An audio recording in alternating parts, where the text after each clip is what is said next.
L'artiste dont je vais vous parler aujourd'hui, on ne la présente plus. Rihanna n'est plus seulement la pop star que nous avons connue dans les années 2000, elle est aujourd'hui une véritable icône mondiale. Artiste incontournable, entrepreneuse à succès, femme d'affaires aguerrie, elle a su imposer son influence bien au-delà de la musique. À la tête d'un empire qui l'a placée parmi les rares femmes milliardaires, elle a révolutionné l'industrie de la mode et de la beauté. Figure politique et culturelle, elle est ambassadrice officielle de la Barbade, son île natale, et a été honorée du titre de héroïne nationale. Ça fait beaucoup de choses dans le parcours de cette femme de 37 ans qui est sous les yeux du public depuis ses 16 ans. Elle n'a définitivement plus rien à prouver musicalement, preuve en est, son dernier album en date est sorti il y a presque 10 ans, et pourtant son influence reste intacte. Mais pour arriver à avoir ce statut, il a fallu passer par ça.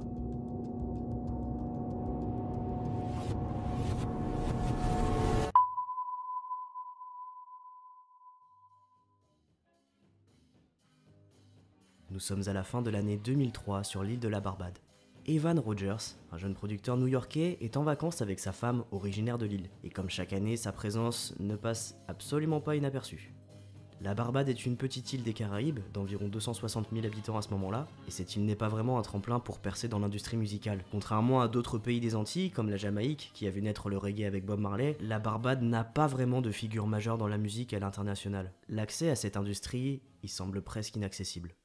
La venue d'un producteur est donc un événement rare, et les habitants de l'île le savent bien. Tous les ans, Evan Rogers reçoit des jeunes talents locaux qui viennent chanter dans l'espoir de décrocher une opportunité, voire un contrat dans la musique. Et en cette fin d'année 2003, il reçoit 3 jeunes filles âgées de seulement 15 ans. Elles forment un groupe, et en ayant appris que le producteur est de retour sur l'île, elles sautent sur l'occasion et demandent à le rencontrer pour une audition. 2 d'entre elles chantent en premier, puis vient le tour de la 3e, une certaine Robyn Fenty. Ce nom ne vous dit peut-être rien, mais le monde entier la connaîtra sous son 2e prénom quelques mois plus tard, Rihanna. Elle choisit de chanter Dangerously in Love de Beyoncé, et dès les premières notes, Evan Rogers va être conquis. Il lui demande de revenir le lendemain, cette fois-ci accompagné de sa mère, mais avant d'aller plus loin, il la prévient, il lui dit « Est-ce que t'es sûr de vouloir faire ça ? L'industrie musicale, c'est un monde de requins, il y a des fois où ça sera les montagnes russes et mentalement ça peut être assez violent. » Et sans aucune hésitation, elle va lui répondre « Oui, je suis prête, c'est ce que j'ai toujours voulu faire de ma vie. » Si Rihanna a montré une telle détermination dès son plus jeune âge, c'est parce qu'elle cachait derrière son ambition une enfance marquée par la difficulté. Elle grandit dans un milieu très modeste et dans un environnement familial instable. Son père est toxicomane et alcoolique, sa maman est victime de violences conjugales. La jeune Robyn voit son père boire excessivement et assiste impuissante aux coups qu'il inflige à sa mère. Elle grandit aux côtés de ses 2 jeunes frères dans une atmosphère de violence permanente à la maison. À 14 ans, sa mère finit par divorcer, mais ces années laissent des traces profondes chez la jeune Robyn. Un autre élément qui marque son enfance et qui explique peut-être pourquoi elle est aussi déterminée et sûre d'elle, c'est la discipline qu'elle acquiert dès son plus jeune âge. À 11 ans, elle devient cadet dans l'armée, héritage de l'époque où la Barbade était encore une colonie britannique. L'armée y est un symbole d'ordre et de rigueur. Robyn y apprend même à manier les armes, sous la supervision d'un sergent instructeur qui deviendra elle aussi une célèbre artiste un petit peu plus tard, et qui écrira même quelques chansons pour Rihanna, la chanteuse Chantel.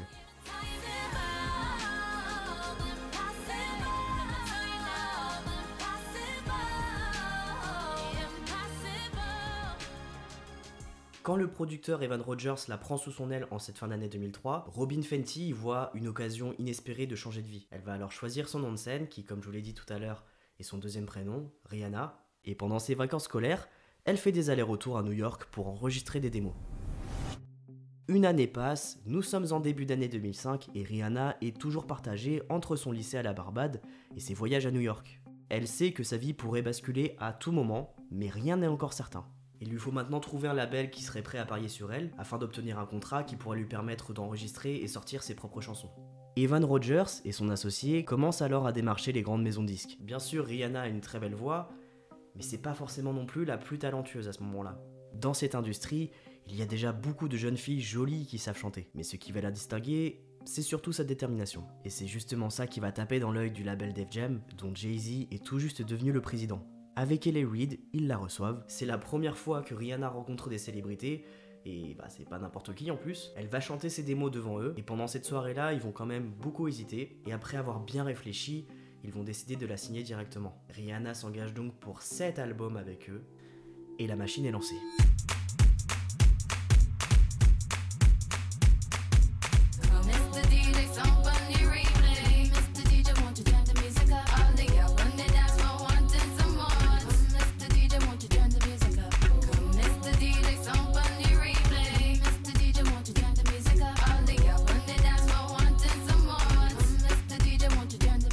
En avril 2005, Rihanna dévoile son tout premier single. Ce titre mélange des sonorités dancehall, reggae et pop, il séduit rapidement et s'écoule à plus de 2 millions d'exemplaires à travers le monde. Et très vite, on va donner à Rihanna l'image d'une jeune fille un petit peu timide qui rend hommage à ses racines de la Barbade. D'ailleurs, elle sera même surnommée la princesse des Caraïbes.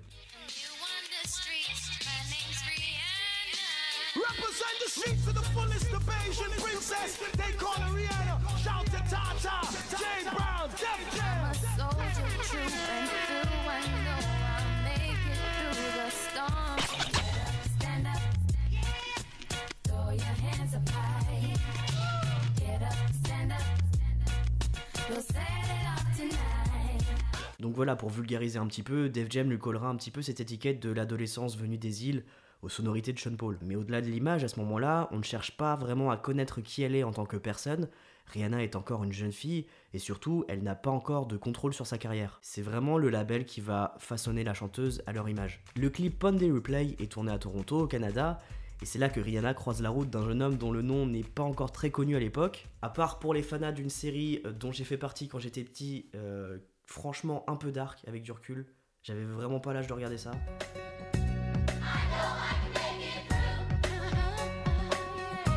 Je parle de la série Degrassi et de son personnage Jimmy Brooks qui s'est fait tirer dessus pour rien. Bon voilà, vous l'avez compris, je parlais de Drake. Rihanna et lui vont se rencontrer sur le tournage de ce clip en 2005. Voilà, je le place comme ça. Pour l'instant, ça n'a pas vraiment d'importance, mais ça en aura un petit peu plus tard dans sa carrière. Quelques mois plus tard, Rihanna sort son premier album, Music of the Sun, qui porte des influences très fortes de la musique dancehall, reggae.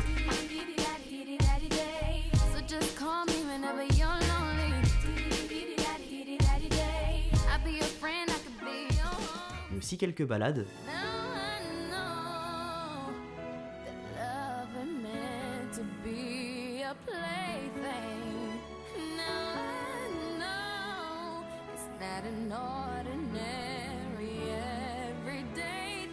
Le projet est globalement bien accueilli, mais il ne la propulse pas encore au rang de superstar. On va dire qu'il installe les bases et prépare le terrain de ses futurs succès. Et surtout, il prépare doucement son public. Parce que le truc, c'est que même si l'album fait un beau démarrage en 2005, Rihanna, à ce moment-là, n'est pas du tout la priorité de son label. Au départ, ce n'est pas sur Rihanna que la maison de disques mise, mais plutôt sur une autre artiste, Tahira Mari, j'espère que je le prononce bien, une jeune chanteuse très talentueuse, en qui ils vont vraiment croire. Jay-Z et L.A. Reid investissent énormément en elle, en lui fournissant des producteurs de qualité, en lui offrant surtout une grosse visibilité. Là par exemple, on peut voir que quand Rihanna faisait des showcases, il y avait des affiches partout de l'autre chanteuse. Jay-Z, qui était le cofondateur du label Roc-A-Fella Records, va vraiment la mettre en avant et elle sera surnommée la petite princesse de Roc-A-Fella. Donc le plan semble clair, Tahira Mari devait être une énorme star, c'était la petite protégée de Jay-Z.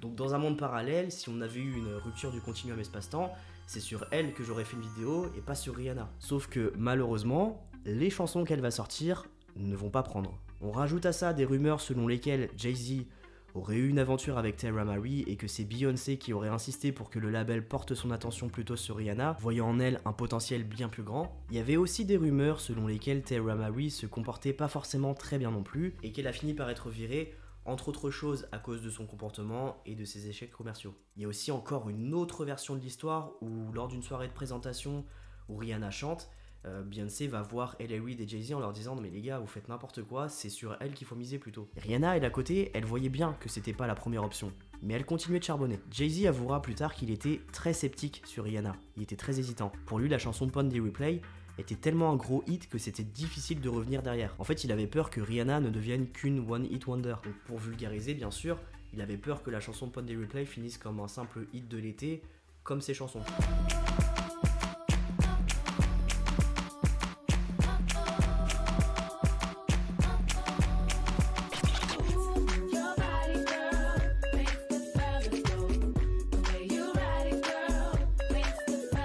Mais après l'échec de Tahira Mari et en voyant le potentiel énorme de Rihanna, Jay-Z commence un petit peu à revoir sa position. Il commence à investir plus de temps et d'efforts dans son développement. Rihanna n'est pas la première option, mais elle devient à ce moment-là la meilleure option. Et là, je trouve qu'il y a vraiment une leçon à retenir de cette histoire.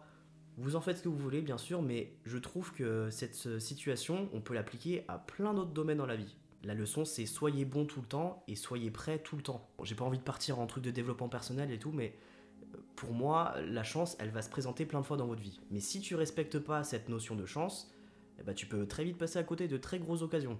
La chance du coup de Rihanna, ça a été que une autre artiste de son label ne respecte pas sa chance justement. Qu'elle prenne son talent pour acquis et manifestement ça ne l'a pas aidé parce que pendant ce temps-là, Rihanna était peut-être beaucoup moins douée, mais quand il a fallu chercher quelqu'un pour la remplacer, Def Jam s'est dit qu'ils allaient peut-être miser sur celle qui bossait le plus, à savoir Rihanna.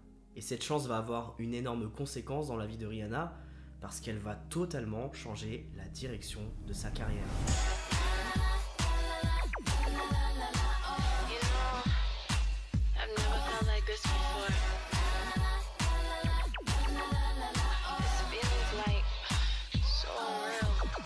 Le 14 février 2006, à peine 6 mois après la sortie de son premier album, Rihanna dévoile SOS, le premier single de son deuxième opus, A Girl Like Me, qui sortira 2 mois plus tard en avril 2006.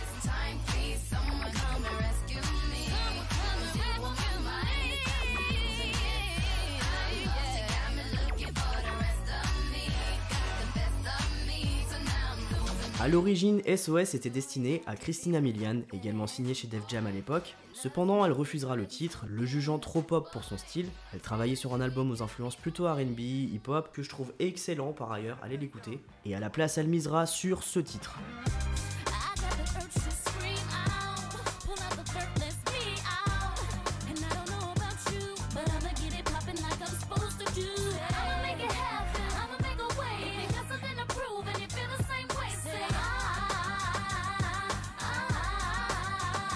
Malheureusement, ce choix ne portera pas ses fruits et cet album marquera la fin de sa collaboration avec Def Jam. Pour Rihanna, en revanche, SOS marque un véritable tournant dans sa carrière, comme je vous l'ai dit tout à l'heure. Déjà car il deviendra son tout premier single classé numéro 1. Ce titre électropop aux influences dance s'appuie sur un sample immédiatement reconnaissable.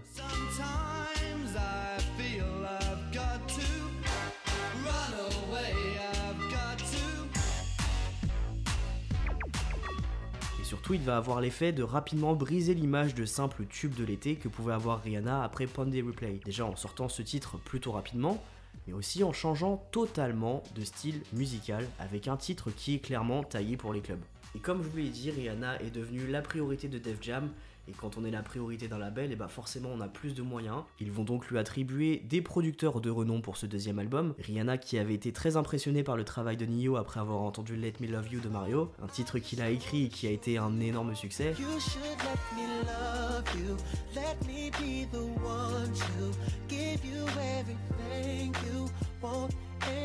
Suite à ce titre, Rihanna exprime son envie de collaborer avec lui, et c'est ainsi que Ne-Yo lui écrira son deuxième single, Unfaithful.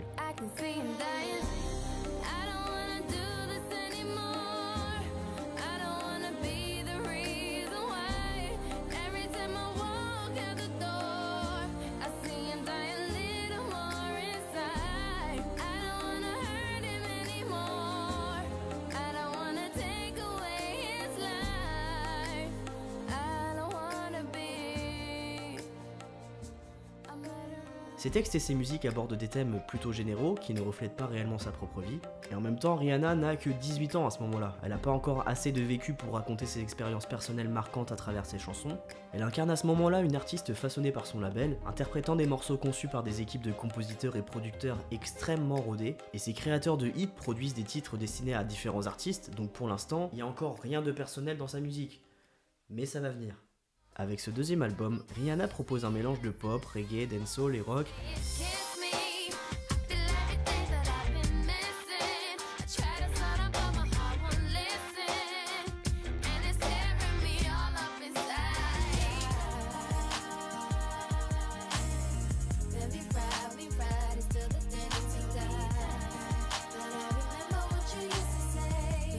L'album conserve les racines caribéennes du premier album tout en explorant de nouvelles influences.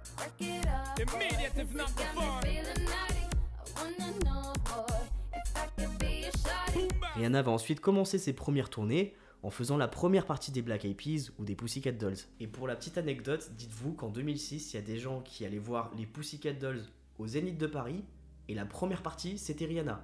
Donc voilà, tout se passe bien pour Rihanna. Comme je vous l'ai dit tout à l'heure, elle a un contrat de 7 albums, du coup, on repart au charbon. Et au même moment où elle travaille sur ce troisième album, à plus de 1000 km de New York, à Atlanta, deux producteurs de génie sont enfermés dans un studio, créant un énorme hit sans encore savoir ce qu'ils en feront.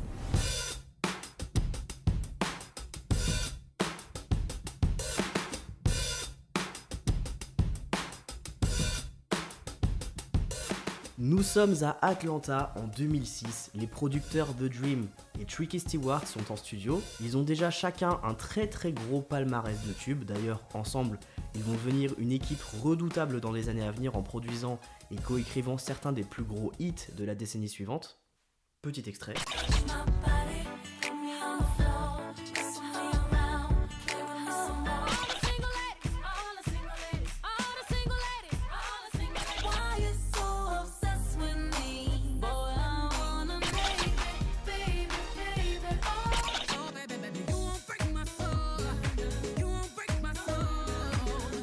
Mais bon, revenons dans ce studio à Atlanta.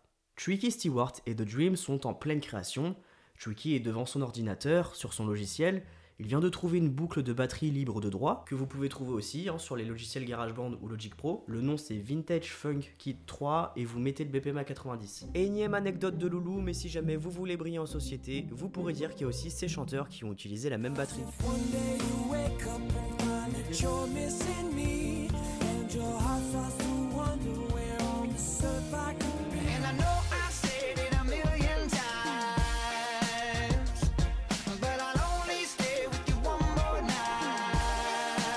Donc il trouve cette boucle et ensuite il met une mélodie par-dessus. C'est très simple, mais terriblement efficace. Et quand The Dream, qui est juste à côté, entend la base de la chanson, il est immédiatement captivé. Sans perdre de temps, il fonce dans la cabine d'enregistrement. Le mot umbrella, parapluie, lui vient naturellement. Et en quelques minutes, le morceau commence à prendre forme.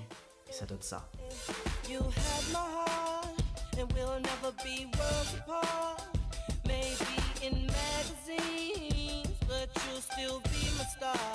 Très rapidement, les deux producteurs comprennent qu'ils ont entre leurs mains un énorme hit. Alors oui, The Dream est aussi un chanteur, mais il a conscience que la chanson conviendrait mieux à une femme. Ils envoient la chanson à l'équipe de Britney Spears.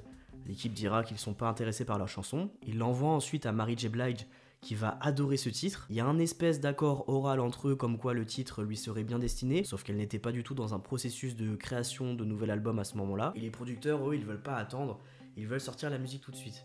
Et le titre finit par arriver aux oreilles de L.A. Reid qui est instantanément séduit.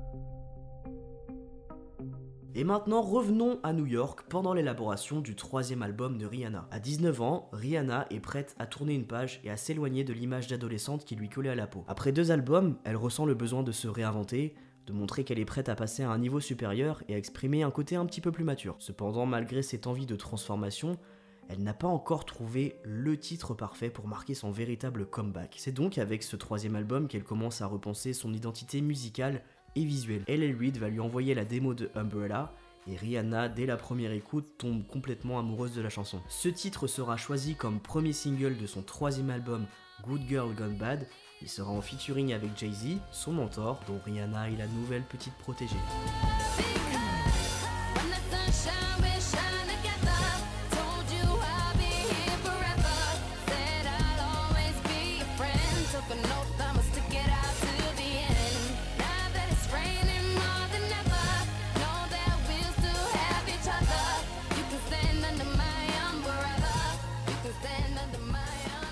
Umbrella deviendra au fil des années son hit signature, celui qui va non seulement propulser Rihanna au sommet, mais aussi redéfinir l'image de l'artiste et la trajectoire de la chanteuse. Et encore une fois, on peut dire que la chance lui a bien souri parce que il n'était pas destiné à elle à la base et elle a été au bon endroit au bon moment. Avec ce nouvel album, elle marque un changement total, déjà avec les sonorités. Rihanna veut s'orienter sur des genres un peu plus R&B, pop, voire même rock.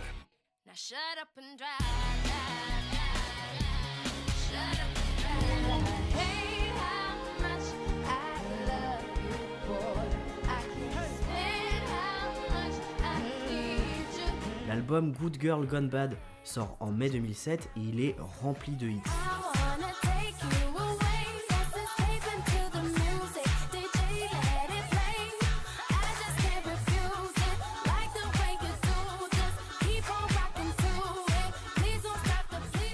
Pour cette chanson, par exemple, Rihanna sample le fameux Mama Say Mama Sa Mama Cosa de Michael Jackson.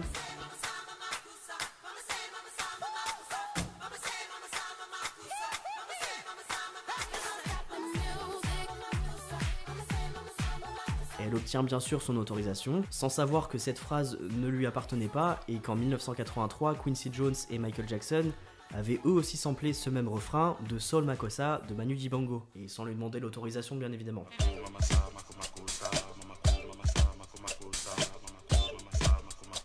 Rihanna, qui pensait que la partie vocale venait directement de Michael Jackson, n'était pas au courant que l'origine de ce sample remontait à Manu Dibango, et une fois que ce dernier a appris que Rihanna l'utilisait, il a décidé de porter plainte contre elle et Michael Jackson pour avoir utilisé sans permission son morceau. Elle sort chaque single de son album à un rythme impressionnant, pratiquement tous les 6 mois, et justement 6 mois plus tard, en 2008, une réédition de l'album voit le jour.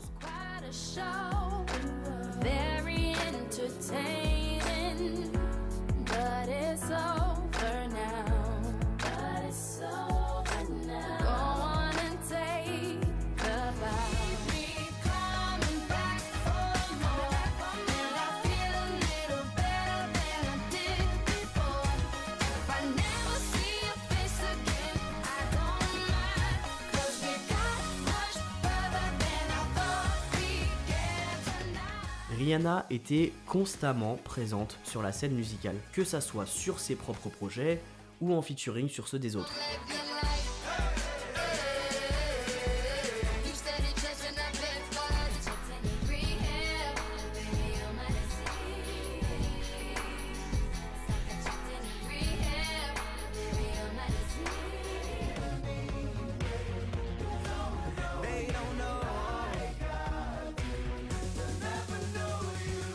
C'est vraiment très important de comprendre qu'elle enchaînait les projets à un rythme très soutenu et un écart de maximum 6 mois entre la sortie du dernier single du précédent album et le lancement du nouveau projet. Et c'est cette omniprésence qui a été un facteur clé dans sa capacité à rester dans les écoutes de son public et à renforcer sa place dans l'industrie. Le dernier single de cet album a été écrit par son petit ami de l'époque, Chris Brown.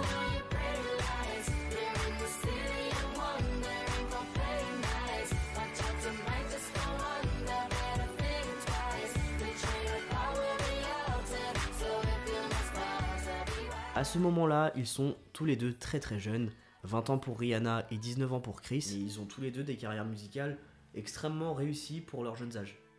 Et d'ailleurs, ils partagent beaucoup de similitudes dans leur parcours. Chris Brown a débuté très jeune et vient lui aussi d'une famille très modeste et instable. Il a aussi déjà collaboré avec Rihanna, notamment en réalisant un remix de Umbrella, et ensemble ils commencent à se produire sur scène lors de concerts et de cérémonies. Ils sont très amoureux et ne s'en cachent pas. Leur relation devient de plus en plus médiatisée, et ils forment le jeune couple tout mignon du R&B.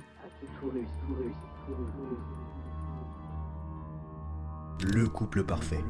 Très jeune, très médiatisé. Le famille très modeste et instable. Rihanna grandit dans une atmosphère de violence permanente à la maison. Voit son père boire excessivement. Sa mère est victime de violences Elle conjugales. assiste impuissante au coup qu'il inflige à sa mère. Très mignon, instable, modeste, violent.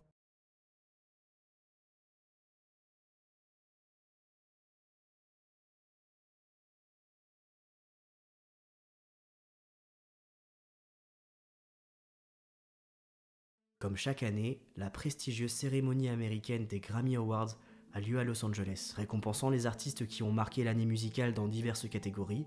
Cette soirée célèbre l'excellence musicale en mettant en lumière des performances spectaculaires. De nombreux artistes se produisent sur scène tandis que les gagnants de chaque catégorie reçoivent la reconnaissance de leur pairs.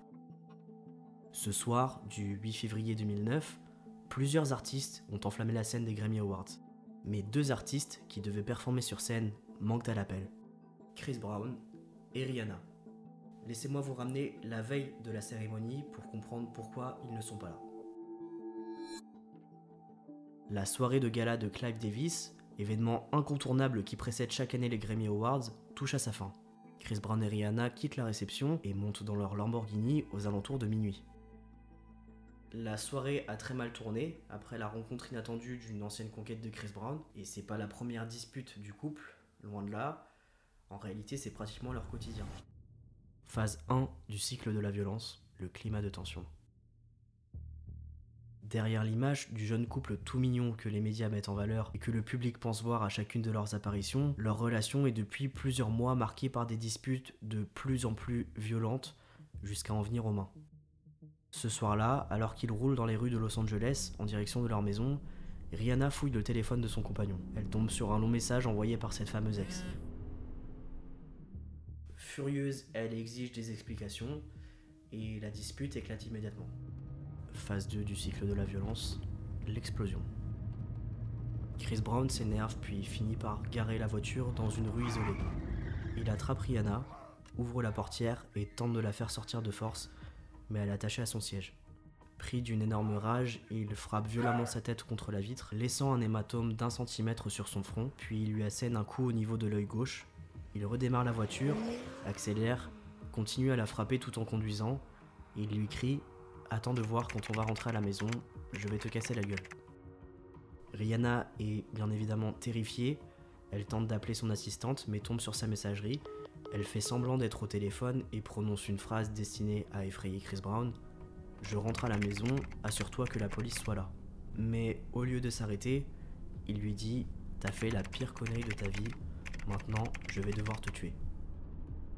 Le calvaire continue, il conduit de la main gauche et lui donne des coups de poing avec la main droite. Rihanna essaye discrètement d'envoyer un message à une autre assistante, mais Chris Brown s'en aperçoit et jette son téléphone par la fenêtre.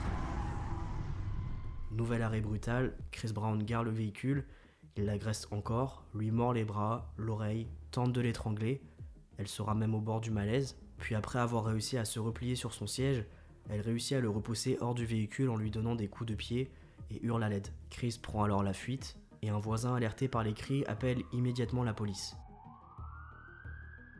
Vers 1h du matin, Rihanna contacte son assistante pour lui raconter ce qu'il s'est passé. Quelques minutes plus tard, Chris Brown, comme si de rien n'était, appelle cette même assistante. Elle lui annonce que les autorités sont déjà sur l'affaire et que Rihanna est actuellement avec eux. Il demande si elle a donné son nom au policier et lorsqu'elle lui répond que oui, il raccroche sans un mot.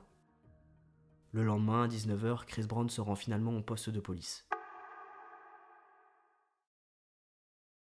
En fait, si j'ai décidé de lire le rapport de police, c'est parce que tout le monde sait ce qui s'est passé. Tout le monde sait que dans les faits, le gros titre c'est Chris Brown a tapé Rihanna.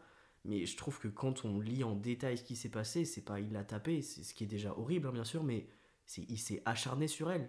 Et c'est pour ça que moi j'ai déjà à l'époque, je m'en souviens, moi j'étais en couple avec une fille qui était fan de Chris Brown et qui trouvait n'importe quel argument pour le défendre et je trouvais ça déjà fou. Et en fait l'argument numéro 1 des fans de Chris Brown c'était ça, c'était non mais c'est bon, il a fait une erreur, ça arrive, maintenant faut tourner la page. Même encore aujourd'hui, hein, c'est vraiment le truc, non mais c'était il y a 15 ans, machin, c'est une erreur. Sauf que ça, pour moi, c'est pas une erreur. En fait, le fait de dire en détail ce qui s'est passé, peut-être que ça va vraiment popper dans le cerveau de certains et dire ah ouais, c'était vraiment très violent quand même. Parce que ça, pour moi, c'est pas une erreur, c'est une abomination. Quelques heures plus tard, le scandale explose. Le site TMZ dévoile une photo volée du visage tuméfié de Rihanna qu'une policière a revendu aux journalistes. L'image fait le tour du monde, déclenchant une onde de choc dans l'industrie musicale. Beaucoup de personnes seront sous le choc en découvrant cette affaire, car Chris Brown et Rihanna formaient aux yeux du public le couple parfait. Et cette révélation rappellera brutalement que les violences conjugales peuvent toucher n'importe qui, peu importe la célébrité,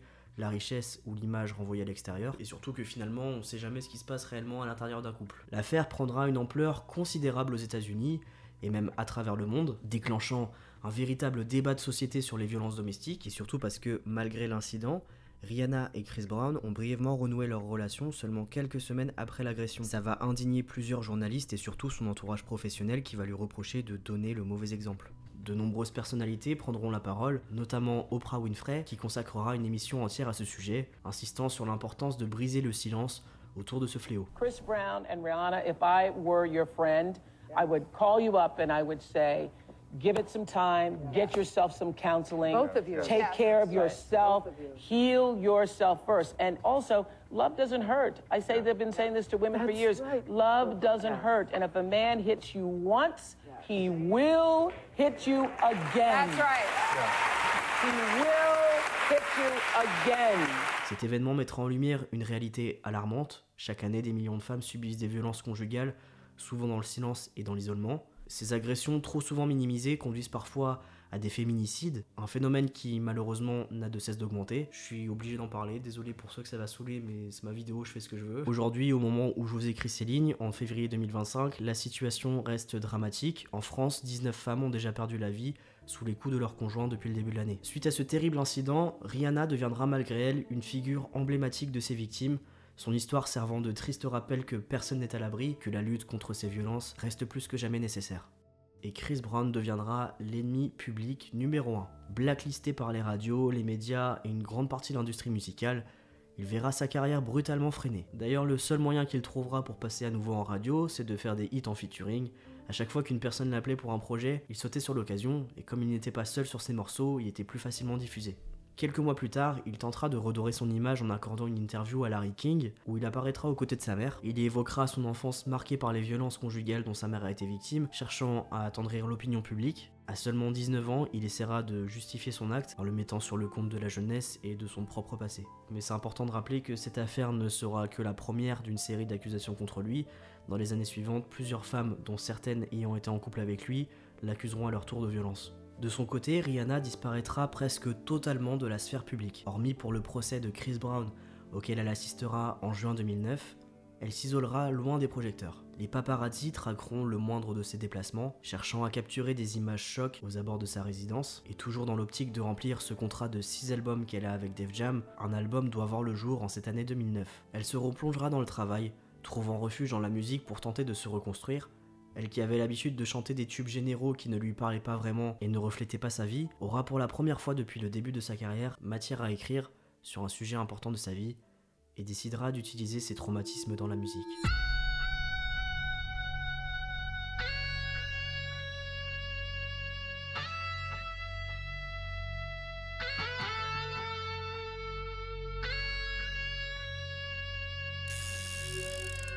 Rihanna est en pleine élaboration de son album Rated R, un nouveau projet qui marque encore un tournant dans sa jeune carrière musicale. Le titre de l'album fait référence à un code aux États-Unis désignant les films interdits aux moins de 17 ans non accompagnés par un adulte. Ce choix de nom n'est pas anodin car il reflète parfaitement l'ambiance et les thèmes de l'album, plus sombre, plus intense et plus mûr.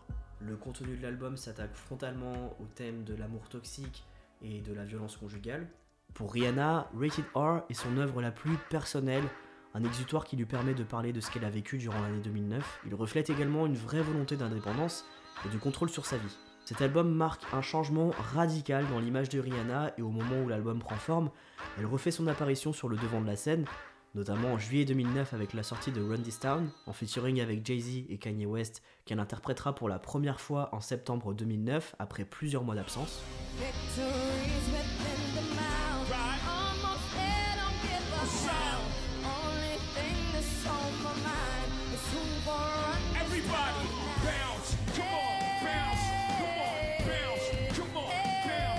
Pour la petite anecdote, cette performance survient à peine 24 heures après que Kanye ait perturbé la cérémonie des MTV Music Awards en interrompant le discours de Taylor Swift. Un mois plus tard, le single Russian Roulette, écrit par Ne-Yo, sort et incarne parfaitement le changement de ton de l'album.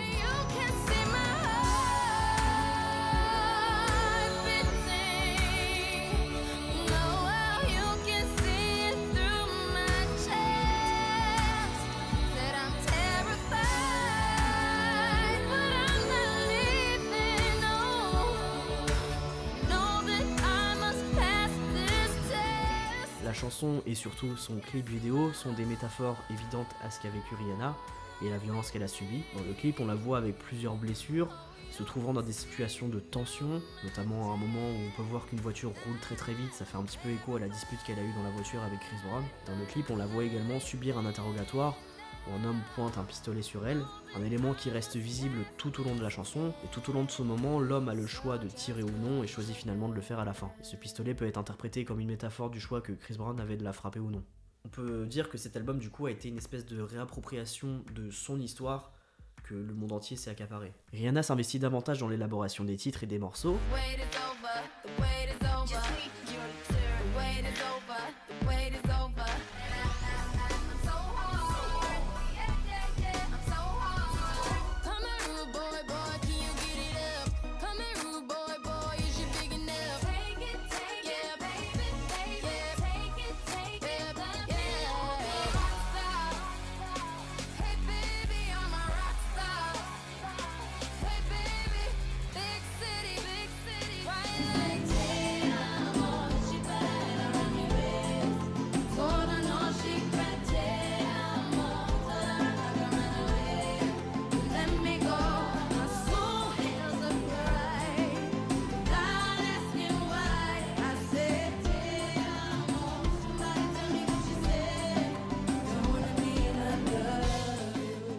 pochette de l'album, très sombre, incarne parfaitement cette nouvelle facette de la chanteuse, plus forte, plus résiliente et prête à affronter son passé à travers la musique. En novembre 2009 d'ailleurs, juste avant la sortie de son album Rated R, Rihanna s'exprime après 9 mois de silence et livre une interview poignante. Elle se confie sur sa relation avec Chris Brown, expliquant en détail ce qu'il s'est passé cette nuit-là. Et c'est également à ce même moment qu'elle révélera que les violences conjugales ne sont pas un fait nouveau pour elle parce que elle a déjà vécu ça dans son enfance en voyant son père battre sa mère. He broke her nose one time, but she would never go to the hospital. Domestic violence is not something that people want anybody to know. Et surtout, on remarquera dans cette interview que malgré ce qui s'est passé, Rihanna ressent toujours de l'empathie et voudra quand même aider son ancien compagnon et voudra comprendre les raisons qui l'avaient poussé à agir ainsi. I had to protect him. The whole world hates him now. His fans, his career. He lost me. Do you hate him? No. I don't hate him at all. I actually love and care about him, and I think I'm concerned about him doing well. I want him to do well, have a great career, have a great life, and grow up, and just take this as something that you had to go through to grow up and learn. À ce moment-là, Rihanna se trouve sans le savoir dans la troisième phase du cycle de la violence, les justifications. C'est une phase où la victime commence à se remettre en question. Elle peut aussi ressentir le besoin d'aider l'agresseur à changer. Elle est convaincue que la violence est quelque chose qui peut être corrigé ou qu'elle a elle-même joué un rôle dans l'escalade de cette situation. Cette phase est souvent complexe car la victime reste attachée à l'idée que l'amour peut guérir ce qu'elle a vécu. Ce cycle de la violence dont je vous parle depuis tout à l'heure, c'est un cycle qui est récurrent et répétitif dans les relations de violence. Et il explique en partie comment la victime est amenée à rester ou à retourner avec l'auteur des violences. Ce cycle comporte 4 phases distinctes, la phase de tension, l'explosion, les justifications et une 4e phase qui aura lieu quelques années plus tard pour Rihanna. On en reparlera un petit peu plus tard dans la vidéo. Son album est un succès, elle part en tournée et seulement quelques mois après la sortie de Rated R, la surproductive de la musique est de retour sur l'album d'Eminem avec un titre mythique qui suivra la lignée de son album précédent et qui abordera une nouvelle fois le thème de la violence conjugale.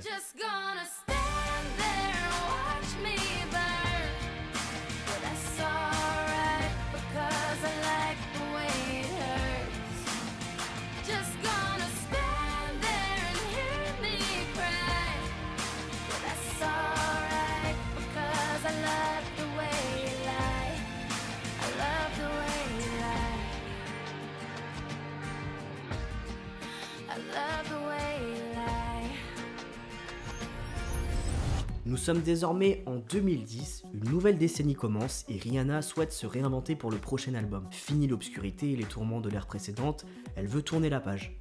L'heure est désormais à la fête, à l'insouciance et à une énergie plus légère. Une nouvelle phase de sa carrière qui la propulsera encore plus haut dans l'industrie. Pour cette nouvelle phase, elle change une nouvelle fois de look et aborde des cheveux rouges. En collaboration avec L.A. Reid, elle rassemble plusieurs producteurs et auteurs à Los Angeles où près de 200 morceaux sont enregistrés et seulement 11 titres sont retenus pour figurer sur l'album Loud. Une particularité de cet album réside dans le fait que Rihanna enregistre plusieurs morceaux tout en étant en tournée. Le titre Loud est choisi pour refléter l'essence même de l'album.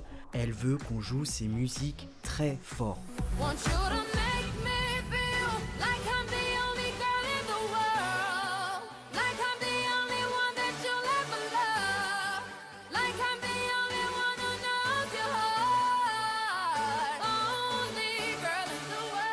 Rihanna voulait un projet où chaque chanson aurait un impact, pas un album juste pour faire de la musique, mais que chaque musique de l'album soit un hit à l'image de l'album Thriller de Michael Jackson.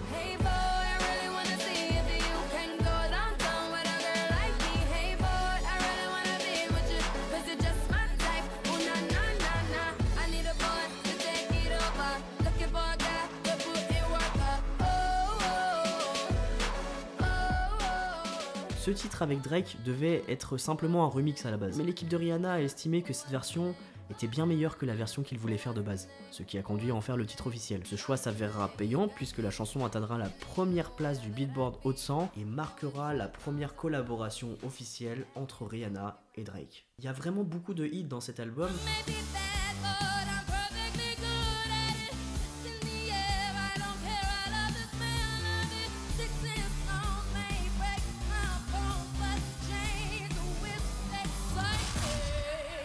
À la base, cette musique elle était prévue pour Britney Spears. Elle n'a pas accepté la chanson, mais elle apparaîtra finalement dans un remix avec Rihanna. Et donc le clip de la chanson montre clairement qu'on parle de BDSM, de fessées et tout ça. Alors qu'en réalité, le message principal de la vidéo, c'est de symboliser la relation conflictuelle entre Rihanna et la presse. Le clip va être interdit dans 11 pays à sa sortie. Il va aussi être restreint sur YouTube. À l'époque, il fallait se connecter et vérifier son âge pour voir le clip. Et comme on parle de ces hits mythiques, il faut aussi parler de celui-là.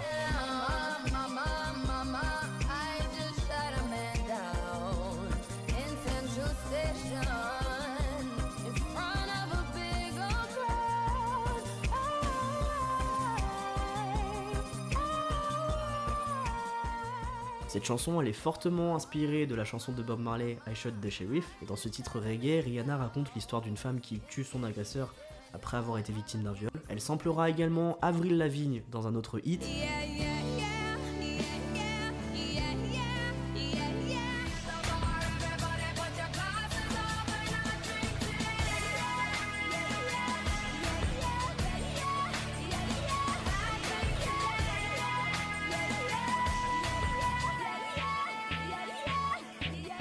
Un élément qui est assez important dans la carrière de Rihanna et qu'on retrouve beaucoup dans cet album justement, c'est que beaucoup de hits n'ont pas été écrits par Rihanna. Ça lui a permis entre autres choses de toujours choisir ou de se voir attribuer des hits efficaces qui se limitent pas à un univers précis. Après ça ne l'a pas non plus empêché elle aussi de refuser des titres qui ont fini dans les mains d'autres chanteurs et qui ont cartonné.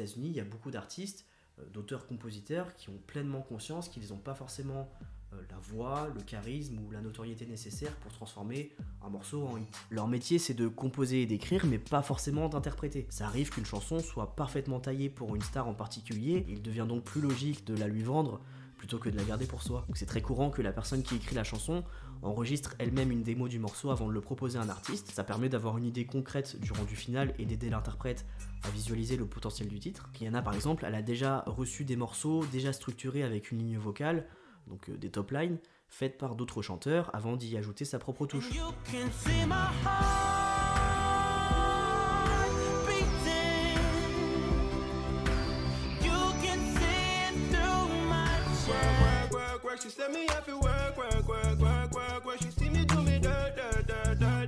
Je vous parle de tout ça parce que je sais que souvent quand on parle de Rihanna, souvent même les personnes qui n'aiment pas cette chanteuse vont se servir de cet argument pour dire que c'est pas une vraie chanteuse parce qu'elle a beaucoup de hits qui au départ n'étaient pas destinés à elle. Donc quand je mentionne ce sujet, je suis obligé de penser à la chanteuse Esther Dean, qui est également auteure et productrice de musique, dont le nom ne vous dit peut-être rien et pourtant elle est derrière les plus gros hits des pop stars des années 2000 à 2010. Elle a été découverte par le producteur Tricky Stewart dont je vous parlais tout à l'heure, qui a produit la chanson Umbrella avec The Dream. Et Esther Dean, elle a été très importante dans la carrière de Rihanna parce que c'est elle qui lui a écrit notamment ses plus gros tubes et qui a aussi trouvé les top lines des chansons.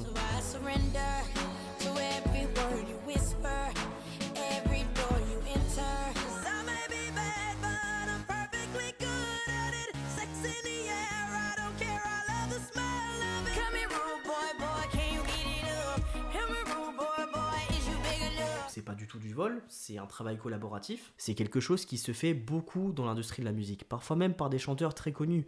C'est une manière de travailler qui, aux États-Unis, est vraiment banale et totalement assumée, alors qu'en France, on a vraiment cette culture du si t'es chanteur, il faut que tu écrives tes textes, parce qu'on est un pays de chansons à texte. D'ailleurs, une autre différence flagrante, c'est que les Américains, ils ont vachement normalisé le travail d'équipe, donc on voit beaucoup Esther Dean dans les crédits des chansons de Rihanna, mais il y a aussi The Dream, et il y a d'autres chanteurs, et si on regarde attentivement les crédits des chansons de Rihanna, on peut se retrouver avec jusqu'à 10 auteurs parfois pour une chanson, et jusqu'à 4 producteurs. Pour eux, il n'y a aucun tabou à ça, un bon morceau est un bon morceau, peu importe qui l'a écrit. En fait, eux, ils ont vraiment compris que le travail d'équipe, l'alchimie qui peut se passer entre plusieurs talents qui s'unissent, permet souvent la naissance de très grosses chansons qui vont fonctionner. Et donc j'en parle parce que c'est quelque chose justement que Rihanna a beaucoup exploité dans sa carrière, comme je vous le disais tout à l'heure, est aussi un argument utilisé contre elle pour la comparer avec d'autres chanteuses qui pourraient être reconnues par leur talent d'écriture. Donc c'est vrai, oui, ces albums ont souvent reflété les tendances du moment plutôt qu'une direction artistique très personnelle, et c'est certainement ça aussi qui lui a permis d'être toujours au sommet des charts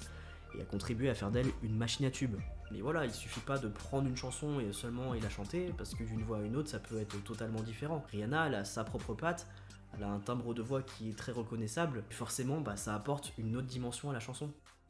Cette ère avec cet album Loud, c'était vraiment quelque chose. Je m'en souviens quand la première fois que j'ai entendu Only Girl in the World, je me suis dit, ah ouais, on est passé dans une autre dimension. À ce moment-là, on était en plein dans l'émergence des titres électro, EDM, très David Guetta.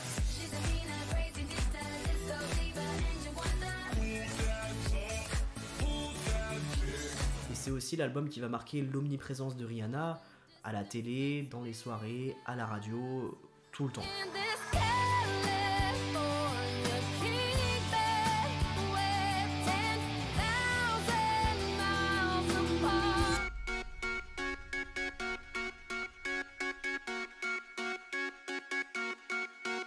Les années 2010 vont être une période très intense pour Rihanna.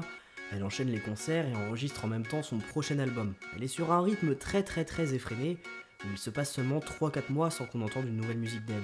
Forcément, elle va être très fatiguée, donc elle va enchaîner pas mal de malaise sur scène, il y aura des dates de concerts qui seront annulées. Si je vous raconte tout ça, c'est bien évidemment pour faire un parallèle, dont on parlera à la fin de la vidéo, sur la Rihanna d'aujourd'hui telle qu'on la connaît en 2025. On est donc en 2011, elle sort son nouvel album, Talk That Talk, que des hits encore.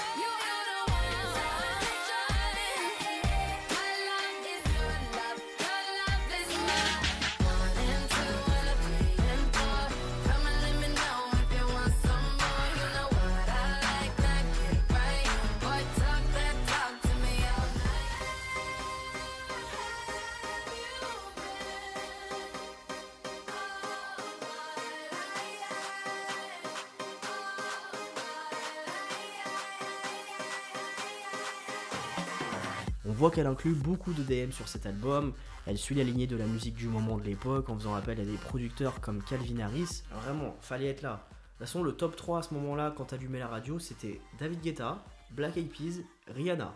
À côté de cet album, elle apparaît aussi sur l'album de Coldplay,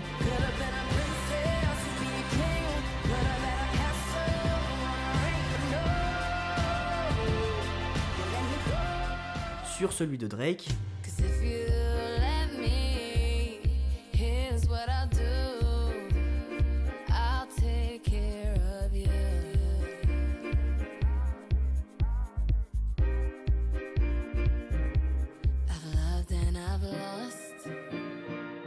et à partir de ce moment-là et pendant plusieurs années, Rihanna et Drake ont joué sur une certaine ambiguïté en enchaînant des collaborations musicales et apparitions publiques qui laissaient planer le doute sur la nature de leur relation. Leur complicité était évidente, mais Rihanna a toujours tenu à préciser qu'à cette époque, elle n'était pas prête à s'engager dans une nouvelle relation après ce qu'elle avait vécu avec Chris Brown. De son côté, Drake, beaucoup plus expressif comme on le connaît, laissait entendre dans ses chansons qu'il avait du mal à savoir où il se situait avec elle et qu'il s'était pris quelques vents.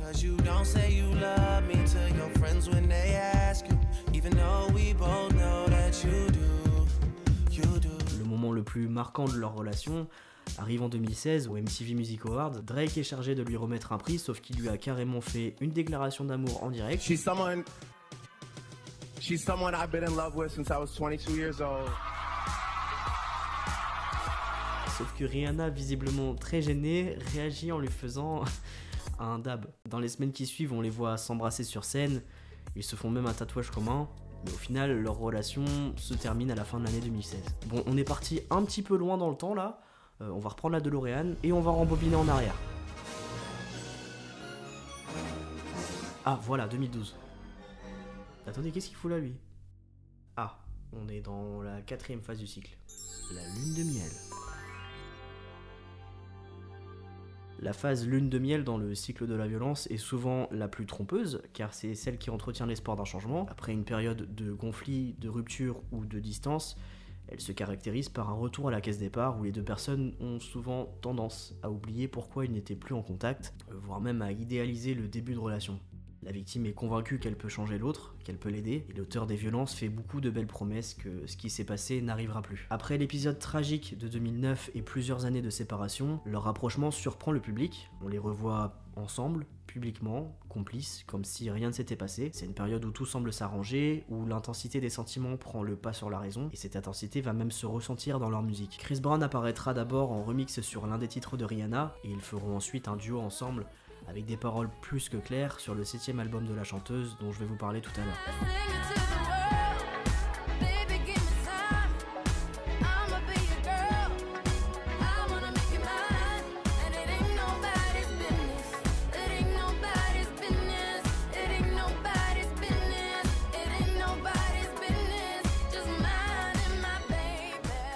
Mais au-delà de la musique, cette décision choque une grande partie de son entourage et de son public.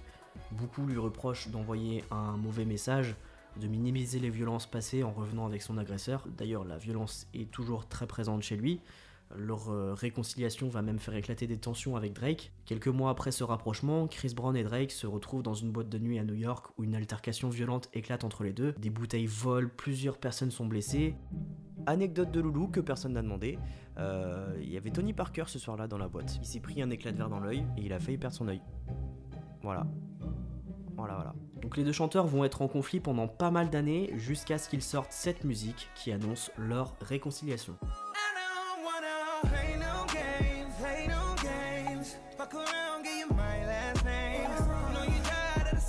Et pour en revenir à Rihanna et Chris Brown, face aux critiques, Rihanna s'explique dans une interview avec Oprah Winfrey. You have moved on from that incident in 2009 where you were abused and he was arrested. Even though you know that that will follow probably both of you for the rest of your lives. Yes. And is that what you want the world to know? You have to. moved on. Yeah, I mean, I have to move on. And, you know, as I said, it happened to me, so I can't tell people how to feel about it. They're entitled to feel angry because it wasn't a good thing, that happened. But you have forgiven him. But I have, and that's my personal thing. What'd you do to get over it? Here they come again. Repaired my relationship with my dad. Your dad. I was so angry at him. I couldn't separate him as a husband from him as a father. I felt like he was a bad husband, he was a bad father. You made peace with your father. Made peace with my father. And then you were able to make peace with Chris. Yes. Yeah. Yes. Because you realized the connection between Yes. what your father had done and what Chris had done. Yes. Yeah. Because, in all father-daughter relationships, it's the first way any child, learns what it means to be loved by a man. Et elle reparlera également de comment elle s'est sentie en 2009. It happened to me. And it happened to me in front of the world. It was embarrassing, it was humiliating, it was hurtful. It's not easy. I lost my best friend. Like, everything I knew switched in a night. And I couldn't control that. It was a weird, confusing space to be in. Because as angry as I was, as angry and hurt and betrayed, I just felt like he made that mistake because he needed help. And who's gonna help him? Nobody's gonna say he needs help. Everybody's gonna say he's a monster without looking at the source. And I was more concerned about him. Pourtant, cette relation, bien que passionnée, est vouée à l'échec. Ce qui caractérise la phase de lune de miel, c'est qu'elle est souvent temporaire et qu'elle ne peut pas réparer une relation instable et violente. Quelques mois plus tard, le couple finit par se séparer définitivement. Le 7e et avant-dernier album de Riri sort en 2012, il s'appelle Unapologetic, traduction ne pas être désolé. Rihanna ne veut plus s'excuser d'être qui elle est, de ne pas correspondre aux attentes que les gens peuvent avoir d'elle. Elle adopte une image un peu plus rebelle, son mode de vie devient un sujet récurrent dans les médias, Elle fait beaucoup la fête, elle boit beaucoup, elle mange beaucoup de sandwich à la salade, et elle s'en cache absolument pas. Et sur son compte Instagram par exemple, elle montre son quotidien et à quel point elle peut s'amuser et qu'elle s'en fout complètement du regard des autres. Là dites-vous qu'elle a sorti 4 albums en 4 ans. Depuis 2009, tous les ans, on a un album de Rihanna. Mais c'est pas tout. Avant la sortie de l'album, Rihanna a lancé une tournée promotionnelle de 7 dates où elle a donné des concerts dans 7 villes différentes en Amérique du Nord et en Europe en l'espace de 7 jours. Ce 7e album est divisé en 2 parties. On est clairement sur un album commercial avec des titres qui sont à la fois faits pour être joués en boîte.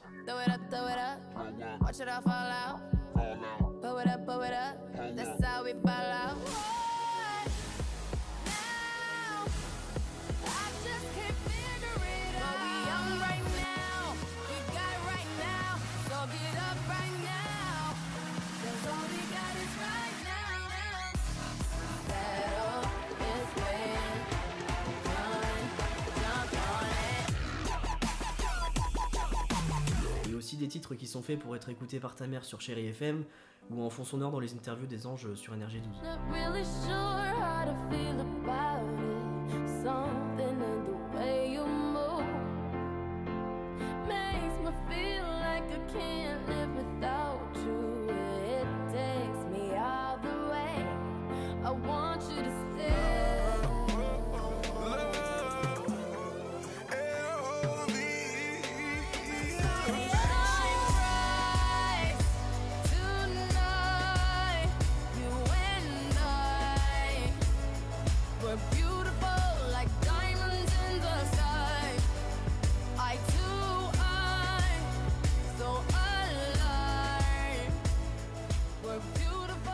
D'ailleurs, ce titre a été écrit par Sia, qui elle aussi avait chanté une démo.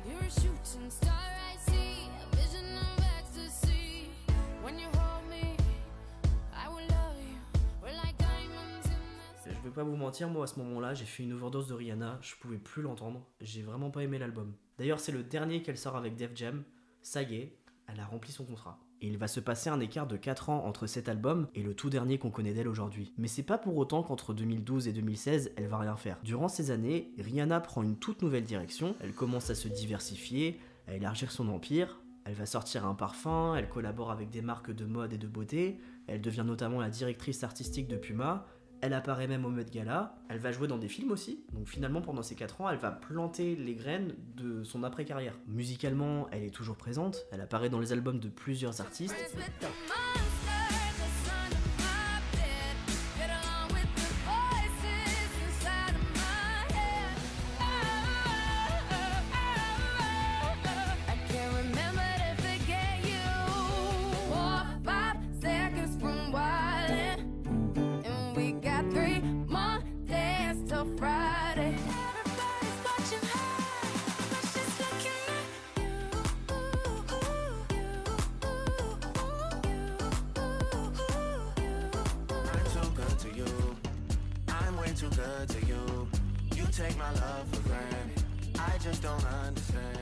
En fait, il y a tellement de hits que même si elle n'a pas sorti d'album pendant ces 4 ans, son absence s'est pas du tout fait remarquer.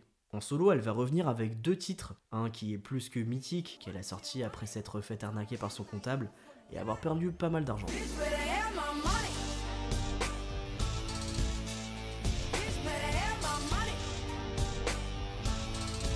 Et elle a sorti aussi ce titre que je trouve vraiment magnifique et qui, à mon sens, n'est vraiment pas assez mis en valeur dans sa carrière.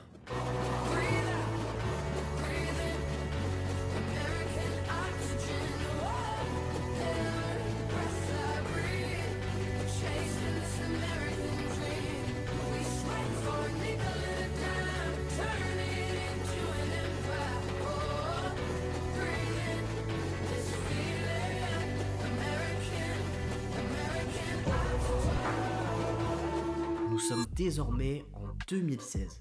Rihanna a pris son temps avant de sortir un nouvel album, une première dans sa carrière où elle avait habitué son public à un album par an, et après une tournée mondiale et une série de collaborations marquantes que je vous ai passées, elle a quitté son ancien label, Def Jam, récupéré ses masters et signé chez Roc Nation, le label de son mentor, Jay-Z. Cette fois-ci, elle veut sortir un album intemporel, aux antipodes de ce qu'elle a l'habitude de sortir. Fini les musiques commerciales pour plaire à monsieur et madame tout le monde, Rihanna veut que ses nouvelles chansons aient toujours du sens même dans 15 ans.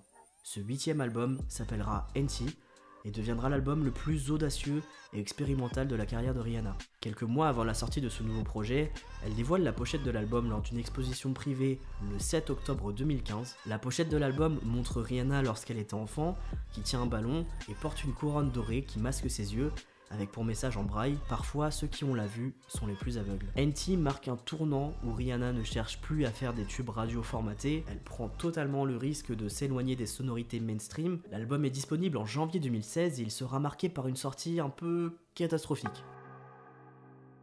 L'album est sorti sur la plateforme de streaming Tidal, qui était détenue par Jay-Z. A l'époque, Tidal se voulait une alternative aux autres services de streaming en mettant les artistes au centre du modèle économique, en leur offrant une part des revenus. Contrairement à Spotify ou Deezer, Tidal ne proposait pas d'offres gratuites et misait sur des exclusivités pour attirer du monde. C'est pour ça que par exemple Lemonade de Beyoncé ou même toute la discographie de Jay-Z était introuvable ailleurs, ce qui a poussé certains fans à remettre au goût du jour le téléchargement illégal. L'album NT de Rihanna a fuité par erreur sur la plateforme quelques heures avant sa sortie officielle, et même s'il a été rapidement retiré, des fans avaient déjà eu le temps de le sauvegarder et partager des extraits sur les réseaux sociaux. Rihanna a donc choisi de le dévoiler par surprise sur Tidal avant la sortie officielle, et pendant une semaine, l'album était exclusivement disponible pour les abonnés de Tidal. Et comme elle avait fait un partenariat avec Samsung, ceux qui possédaient un téléphone de la marque avaient même l'album sur le téléphone offert gratuitement. NT sera snobée aux Grammy Awards 2017, malgré le fait qu'elle ait obtenu 6 nominations, elle repartira sans aucun prix. Et c'est vraiment dommage qu'elle n'ait pas remporté au moins un prix parce que je pense ne pas trop me tromper en disant que c'est vraiment le meilleur album qu'elle ait jamais sorti. N'hésitez pas à me dire en commentaire si vous êtes d'accord avec moi, je l'écoute encore régulièrement aujourd'hui, c'est vraiment une pépite.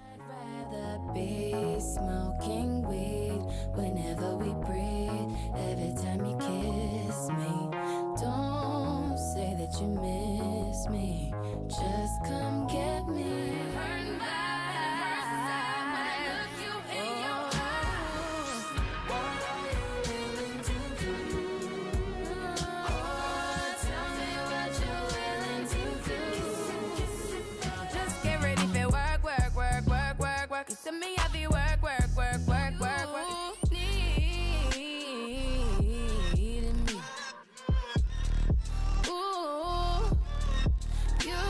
Et ça faisait du bien de l'entendre avec des sonorités qui étaient peut-être un peu moins commerciales ou évidentes. Et d'ailleurs j'en profite aussi, mais je trouve ça amusant de comparer avec cet album l'évolution de sa manière de chanter et surtout de sa voix. Par exemple à ses tout débuts, elle poussait pas vraiment dessus, on peut entendre que parfois elle chantait pas très juste.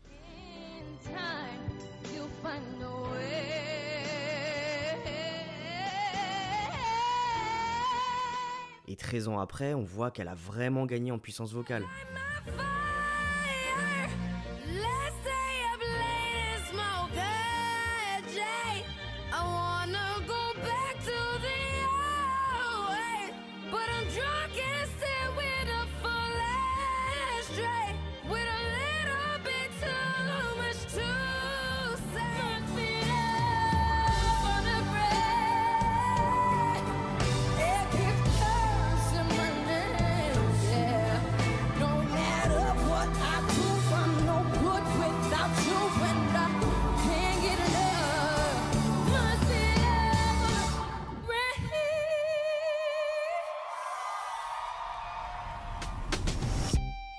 Après cet album, elle continue de collaborer avec d'autres artistes sur des titres marquants.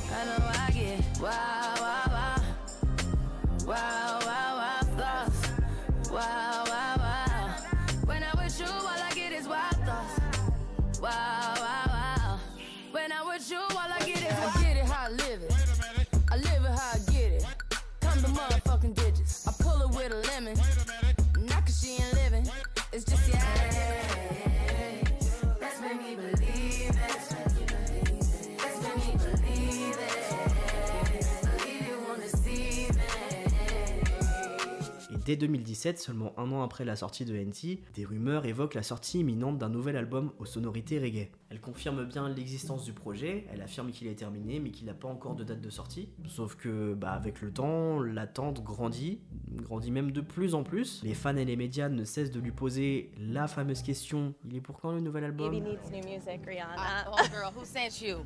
Powerful voice of You yours. about to ask me about my album? Yes, girl. I just knew it. Hey. Any chance of a new album or anything, or have you just walked away from that? Who sent you? No.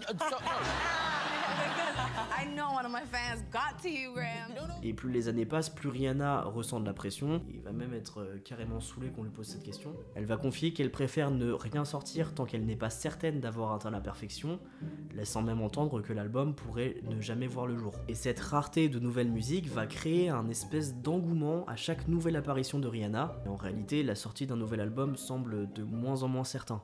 Mais en fait, moi je comprendrais totalement qu'elle arrête de sortir des musiques parce que pendant près de 10 ans, elle a vraiment été surproductive musicalement. Aujourd'hui, elle s'épanouit ailleurs et je pense qu'on a quand même assez de musique d'elle, quoi. Enfin, moi en tout cas, je l'attends plus vraiment musicalement, quoi. Aujourd'hui, elle s'épanouit ailleurs. C'est une femme d'affaires plus qu'accomplie. Elle a fondé Fenty Beauty en 2017, révolutionnant l'industrie des cosmétiques avec une gamme inclusive de 40 teintes de fond de teint. Elle a enchaîné avec Savage Fenty, une marque de lingerie, puis Fenty Skin et plus récemment Fenty Hair. En 2022, avec son compagnon A$AP Rocky, ils ont accueilli leur premier enfant. Et en 2023, grosse surprise, on annonce Rihanna en tête d'affiche de la mi-temps du Super Bowl. Ça a vraiment été une décision très surprenante parce que je pense comme beaucoup de gens on avait un petit peu fait le deuil de l'avoir au Super Bowl parce que pendant longtemps elle a boycotté en fait l'événement en soutien à Colin Kaepernick, un ancien joueur de la NFL qui a été mis à l'écart pour avoir dénoncé les violences policières. Donc son annonce a créé une euphorie immédiate parce que les fans le savent,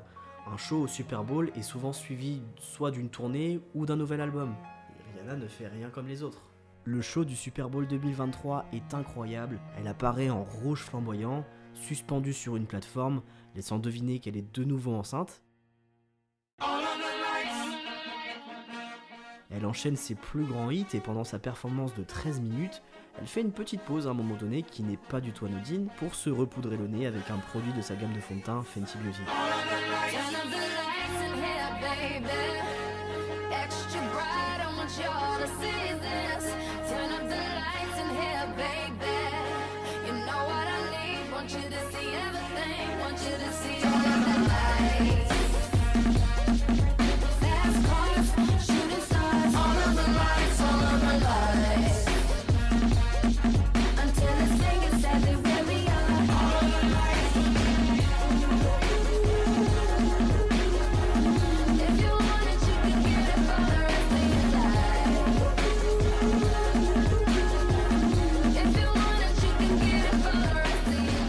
Donc non, ce show n'annonce aucun nouvel album, mais le simple fait d'avoir joué ses musiques et de s'être maquillé pendant 3 secondes va avoir un impact immédiat, ses anciens titres explosent en streaming et ses ventes de cosmétiques aussi. Donc encore une fois, je comprendrais totalement qu'elle revienne jamais dans la musique parce qu'en vrai elle a été au bout de tout ce qu'elle voulait faire et dans sa discographie elle a une panoplie de hits intemporels qui touchent toutes les générations, donc qu'est-ce qu'elle aurait à apporter de plus aujourd'hui? Et surtout elle le précise assez souvent, mais si album il doit y avoir, que les fans ne s'emballent pas trop parce que ça sera pas un énième album pour faire des hits, ça sera un album un petit peu dans la lignée de NT où elle va clairement préférer se faire plaisir. D'ailleurs elle a confié récemment que NT était le seul album de sa carrière dont elle était fière et justement qu'il fallait vraiment pas que les gens s'attendent à quelque chose de grandiose pour le prochain album. C'est Loulou du montage, nous sommes le mardi 6 mai et comme vous pouvez le voir sur ce message, nous venons d'apprendre que A$AP Rocky et Rihanna attendent leur 3e enfant. Voilà, n'attendez plus de musique d'elle. Rihanna fait aujourd'hui définitivement partie des artistes qui ont marqué l'histoire de la musique, avec une carrière impressionnante, des albums à succès et surtout une influence qui dépasse largement le cadre musical. Elle s'est imposée comme une véritable icône mondiale. Mais au-delà de ce statut de superstar internationale, elle reste surtout une figure emblématique pour son île natale, la Barbade. Je vous le disais en intro de vidéo, à l'époque il n'y avait pas d'artiste de la Barbade qui était connu à l'international. Maintenant il y en a une. Elle est une source de fierté nationale, au point que son pays l'a honorée en 2018 en la déclarant héroïne nationale et qu'une rue de la capitale, Bridgetown, porte désormais son nom. Que ce soit à travers la musique, la mode, la beauté ou l'entrepreneuriat tout simplement, Rihanna a su marquer chaque domaine qu'elle a touché et aujourd'hui, même sans nouveau projet musical, elle reste l'une des artistes les plus influentes de son époque. J'espère que cette vidéo vous a plu. J'ai volontairement plutôt axé la vidéo sur l'aspect musique que sur l'aspect entrepreneuriat ou privé. En tout cas, moi cette vidéo ça a été vraiment beaucoup de boulot. On est sur une 20aine de pages là sur le script, Mon téléphone, il a lagué à plein de moments. Il y a un moment où il s'est éteint. Je crois que c'est la plus grosse vidéo de ma chaîne en fait. En tout cas, j'ai pris vraiment beaucoup de plaisir à la faire, donc j'espère que ça va être pareil pour vous. Comme d'habitude, vous connaissez, hein, je fais tout seul. Donc évidemment, il y a sûrement des coquilles qui vont être glissées dans la vidéo. Il y a sûrement des sujets que j'ai pas abordés. N'hésitez pas à le dire en commentaire, du coup, les choses que j'ai pu oublier. Je pense qu'il aurait fallu au moins une vidéo de 3 heures pour dire en détail chaque aspect de sa carrière, quoi. Si les vidéos vous plaisent, n'hésitez pas également à participer soit au Tipeee ou au Paypal de la chaîne. Je vous mets les liens dans la description. C'est ce qui me permet de me rémunérer en fait. Donc voilà, je crois que j'ai tout dit et je vous dis à bientôt pour une prochaine vidéo. It's pulling me apart this time. Everything is never ending. Slipped into a parallel. You'll never understand. This feeling always gets away. Wishing I could hold on longer. But does it have to feel so strange? To be in love again, to be in love again, to be in love again.